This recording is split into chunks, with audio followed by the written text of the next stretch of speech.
Shalom Sobat Maestro yang dikasih oleh Tuhan. Kebaikan merupakan karakter dari orang yang takut akan Tuhan. Alkitab berkata dalam Filipi pasal 4 ayat yang kelima, hendaklah kebaikan hatimu diketahui semua orang, Tuhan sudah dekat.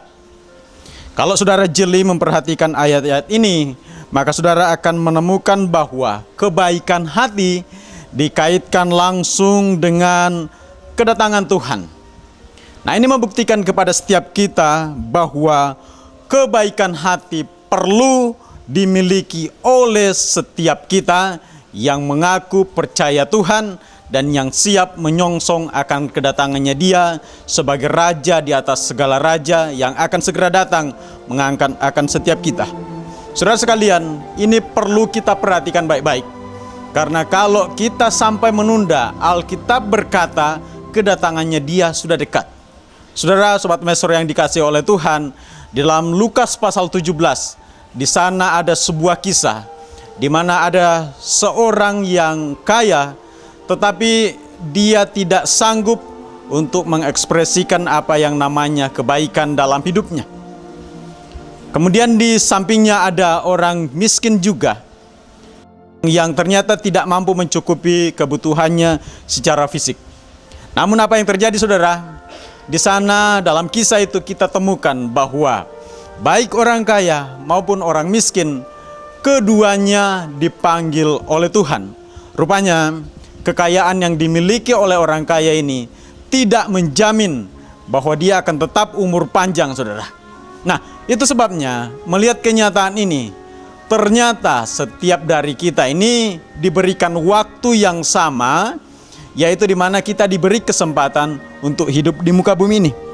Penundaan untuk mewujudkan kebaikan dan mengekspresikan kebaikan hati ini akan berbahaya sekali ketika kita menunda untuk melakukannya. Kembali dalam Lukas pasal 16 itu, kita temukan orang kaya ini betul-betul mengalami hal yang sangat buruk.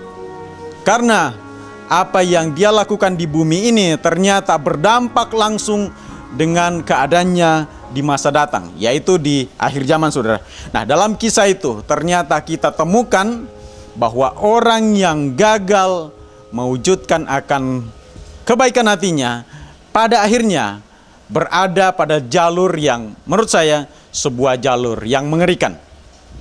Dalam kisah itu kita temukan bahwa baik orang kaya maupun orang miskin, kedua-duanya dibawa kepada satu tempat yang berbeda.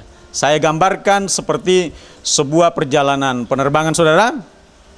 Orang miskin menuju ke penerbangan internasional, sementara orang kaya ini menempuh perjalanan domestik. Nah, kita tahu, saudara, seringkali fasilitas penerbangan domestik dan internasional seringkali berbeda.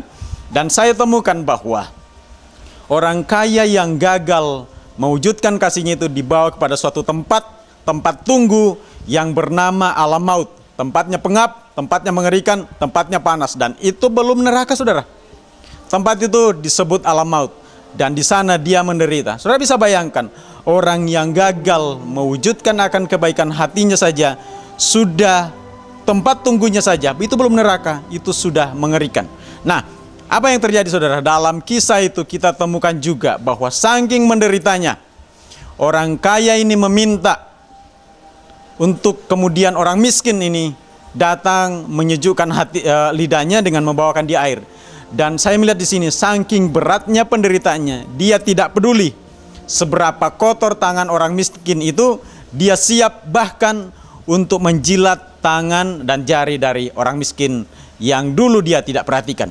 Sementara orang miskin yang walaupun dalam kemiskinannya, dia tidak berupaya untuk melanggar firman Allah, dia tidak mencuri karena kemiskinannya, dia tidak korupsi karena kemiskinannya, dan dia tidak mengemis karena kemiskinannya. Dia tetap mewujudkan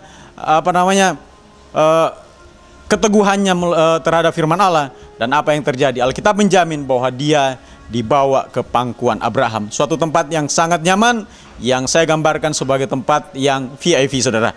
Nyaman, dan kelak kedua-duanya akan berakhir pada sebuah ujung perjalanan Satu masuk surga, satu masuk neraka. Nah, saudara lihat di sini betapa pentingnya setiap kita untuk mengekspresikan akan setiap kebaikan kita, karena ini berkaitan langsung dengan masa depan kita, berkaitan langsung dengan kedatangan Tuhan, dan berkaitan langsung dengan sorga, saudara.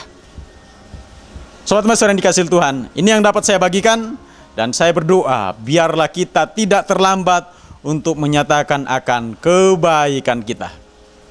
Saya Pendeta Marlon Dorus Sipasulta dari GMI Revival mengucapkan terima kasih atas perhatian saudara, dan saya berharap mulai hari ini kita bersama untuk mewujudkan kebaikan itu sebelum terlambat. Tuhan memberkati kita sekalian.